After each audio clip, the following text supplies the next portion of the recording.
U plenarnoj sali Leskovačkog kulturnog centra sinoć su učenici Pečenjevačke osnovne škole Vuk Karadžić održali priredbu kolažnog sadržaja.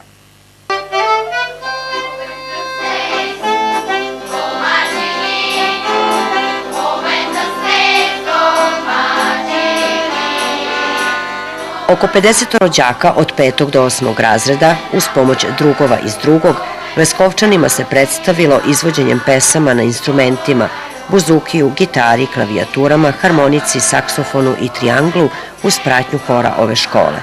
Odlučili smo da ove godine zajedno sa učenicima sviramo na raznim instrumentima. Počeli smo od apsolutne nule i dosta toga postigli za mesec i po dana marljivog rada i vežbanja.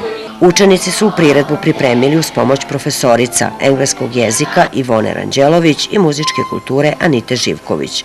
Ovo je 4. godina za redom kako đaci ove škole na ovaj način upućuju najsrdačnije želje za novu godinu.